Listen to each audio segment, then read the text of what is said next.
నిన్నటిదాకా super star Rajinikanth అల్లుడైనప్పటికీ తనకంటూ ప్రత్యేక బ్రాండ్ ఫాలోయింగ్ సంపాదించుకున్న ధనుష్కు తెలుగులోనూ మంచి మార్కెట్ ఉంది.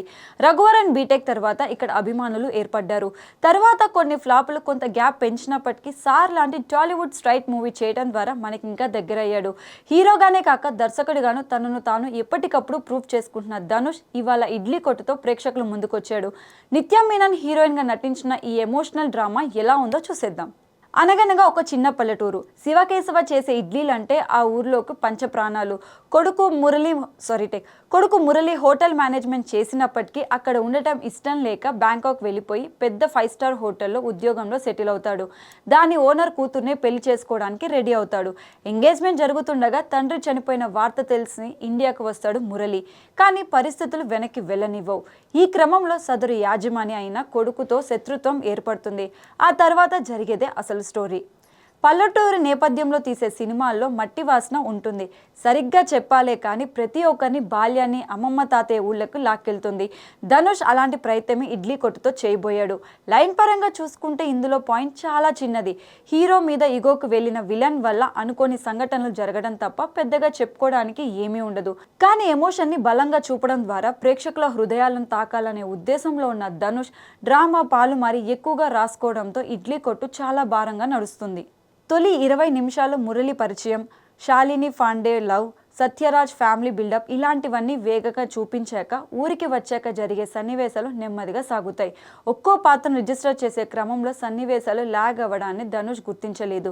శివకేశవ చనిపోయాక ఏం జరుగుతుందో ముందే ప్రేక్షకులు ఊహించేశాక టెంపో డౌన్ కాకుండా ఉండాలంటే ఎంగేజ్ చేసే ఎపిసోడ్స్ పడాలి. కానీ ఇడ్లీ కొట్లో ఇవి తగ్గాయి. ఊరంతా గౌరవించే తండ్రి స్థాయిలో తనకు ప్రేమ దక్కాలని కోరుకున్న మురళిని అది అందుకునేలా చేయడంలో పెట్టిన లింకులు అంతగా కనెక్ట్ కాలేదు. దీంతో కొన్ని చోట్ల భావోద్వేగాలు ఆర్టిఫిషియల్గా అనిపిస్తాయి. ఇంటర్వెల్ దాకా ఒక మోస్తారుగా నడిచిన తర్వాత మరింత స్లో అయిపోయింది. చూసిందే మళ్ళీ మళ్ళీ చూస్తున్న ఫీలింగ్ కలుగుతుంది.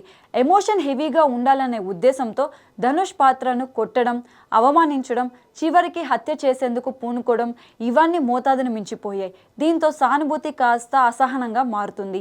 ఇదంతా తమిళ ప్రేక్షకులకు కనెక్ట్ అవ్వచ్చేమో కానీ స్క్రీన్ ప్లే పరుగులు పెట్టాలని కోరుకునే తెలుగు ఆడియన్స్కి అంతగా సింక్ అవ్వదు. ధనుష్ మురళిగా నటించలేదు, జీవించాడు. సెటిల్డ్ పర్ఫార్మెన్స్తో ఆకట్టుకున్నాడు. ఇలాంటి పాత్రలు కొత్త కాకపోయినా ఇడ్లీ కొట్టు నడిపేవాడికి పర్ఫెక్ట్ చాయిస్ అనిపించుకున్నాడు. నిత్య మీనన్ చాలా బొద్దుగా మారిపోయింది. ఎప్పటిలాగానే నిలబెట్టేసింది. అర్జున్ రెడ్డి ఫేమ్ శాలిని పాండేకు చెప్పుకోదగ్గ స్కోప్ దొరికింది. కానీ తనది రెగ్యులర్ క్యారెక్టరే. ధనుష్ తండ్రిగా రాజ్ కిరణ్ ఎక్కువగా సత్యరాజ్కి అలవాటైన రోల్ మరోసారి రిపీట్ అయింది. ఇగోతో రగిలిపోయే విలన్గా అర్జున్ విజయ్ తన వరకు బెస్ట్ ఇచ్చాడు. జీవి ప్రకాష్ కుమార్ సంగీతం ఆయన స్టైల్లోనే సాగింది. ప్రత్యేకంగా గుర్తుపెట్టుకుని మళ్ళీ వినాలనిపించేలా పాటలు లేవు. కానీ రణగోణ ధ్వని లేకుండా ఇచ్చిన బీజిఎం కథలో మూడ్కు తగ్గట్టు సాగింది. కిరణ్ కౌశిక్ ఛాయాగ్రహణం లిమిటెడ్ లొకేషన్స్లోనూ క్వాలిటీ చూపించింది. ప్రసన్న జీకే ఎడిటింగ్ మరింత పదునుగా ఉండాల్సింది. కనీసం పావు గంట ట్రిమ్ చేసే అవకాశాన్ని వదిలేయడం లాగ్ని పెంచేసింది. డైలాగుల్లో పెద్దగా మెరుపులు, బడ్జెట్ డిమాండ్ చేసే కంటెంట్ కాకపోవడంతో నిర్మాతగాను ధనుష్కు పెద్దగా రిస్క్ లేకుండా పోయింది. ఇక చివరగా చెప్పాలంటే ఇడ్లీ కొట్టులో సెంటిమెంట్ ఉప్పు ఎక్కువైపోయింది. ఇలాంటి టేస్ట్ తమిళ జనాలకు అలవాటేమో కానీ మనకు అంతగా రుచించదు. ఎమోషన్స్ ఎంత బరువున్నా సరే ఆర్టిస్టుల పర్ఫార్మెన్స్తో సర్దుకుంటాం అనుకుంటే ఇడ్లీ కొట్టుని ఒకసారి ట్రై చేయొచ్చు. అలా కాకుండా ధనుష్ యాక్టింగ్ కమ్ డైరెక్షన్ కాబట్టి ఎక్కువ ఊహించేసుకొని యాక్షన్ ఎంటర్టైన్మెంట్ ఉంటాయని వెళ్తే మాత్రం నిరాశ తప్పదు. రుచికరమైన ఇడ్లీ ఆశిస్తే ధనుష్ జీడిపప్పు మిస్ అయిన ఉప్మా తినిపించారు. పర్వాలేదు, జస్ట్ ఆకలి తీరితే చాలనుకుంటే ఓకే, లేదంటే మాత్రం నాలుక బరువనిపిస్తుంది.